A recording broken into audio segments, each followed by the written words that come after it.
Have you ever wondered how the weak can help the strong in times of need?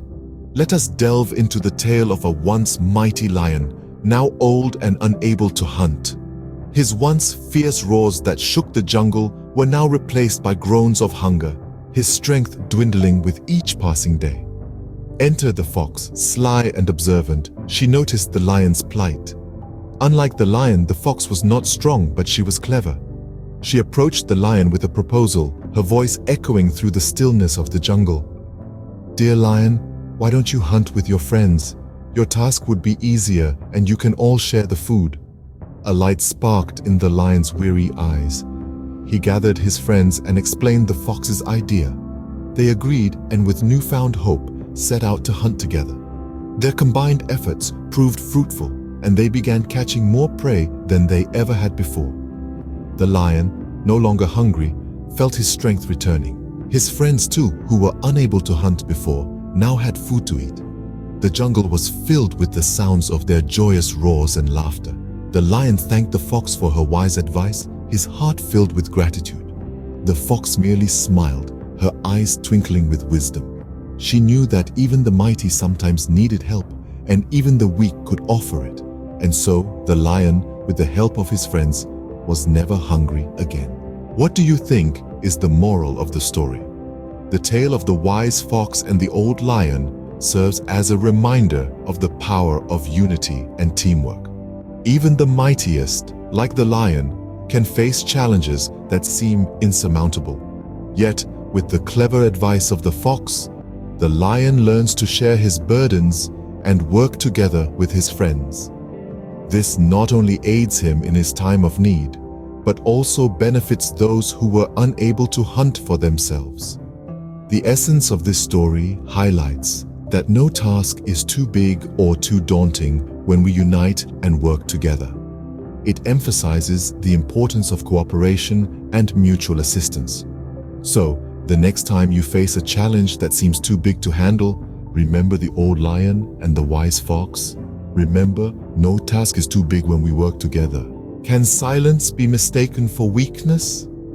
There is an old tale that tells the story of a silent lion and a sly fox. Once upon a time, in a dense jungle, there lived a lion who was known for his quiet demeanor.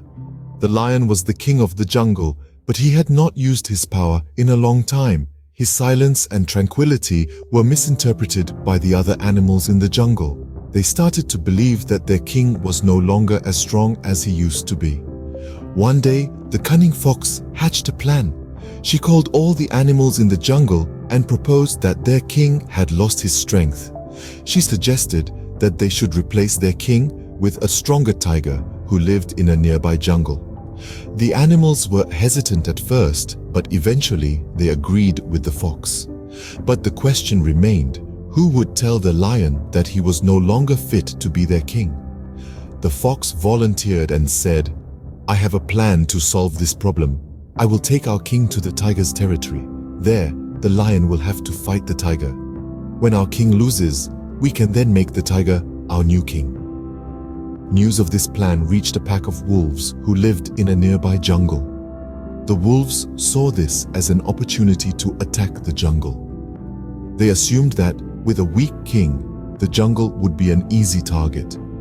When the lion learned about the attack on his jungle, he showed his true strength. He fought off the wolves and protected his kingdom. He proved that his silence was not a sign of weakness, but a choice of peace. But just when things seemed to be falling apart, the silent lion showed his true strength. Can a true leader forgive his subjects' mistakes? This question takes us back to our story. The lion, upon hearing of the wolves' attack on his kingdom, didn't hesitate for a moment. He rose, his old age forgotten, his strength undiminished, and roared a challenge that echoed through the forest. With each stride, he redefined his power. The wolves, who had thought the jungle was theirs for the taking, found themselves facing a force they had grossly underestimated. The lion, in all his majestic fury, drove them out, reclaiming his kingdom. In the aftermath, the animals of the jungle were left in a state of stunned silence.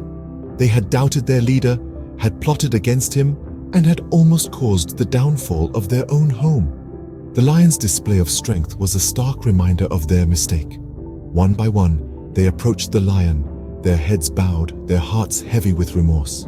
They apologized for their doubts, for their actions, and for the trouble they had caused. They had learned their lesson, but they feared it was too late. Yet the lion, in all his regal glory, surprised them once more. He forgave them. He understood their doubts, their fears, and their mistakes. He was not a leader who ruled with fear, but with understanding and compassion. He assured them, "If you have any concerns, any issues, come to me. Don't hesitate, don't fear. I'm here to listen, to understand, and to help." His words, filled with wisdom and kindness, resonated with every animal in the jungle. In the end, not only did the lion prove his strength, but also his wisdom and compassion. He was not just a king, but a true leader, one who understood his subjects, forgave their mistakes, and was always ready to lend an ear. What can we learn from this story? In the heart of our tale lies a profound lesson, which is as applicable in the wild jungles as it is in our everyday lives. It reminds us that silence should never be mistaken for weakness. A silent individual is not necessarily powerless, but might be quietly observing, learning, and waiting for the right moment to act. Our story also emphasizes the importance of understanding and forgiveness. The lion, despite his subjects' mistrust and plotted betrayal, chose to forgive them. He understood their fear and uncertainty and responded not with anger but with grace and wisdom. This truly is the mark of a strong leader. So let's carry this wisdom with us. Let's not mistake silence for weakness, and let's remember that true strength lies not just in power but in understanding and forgiveness. Remember, silence is not weakness, and true strength lies in understanding and forgiveness.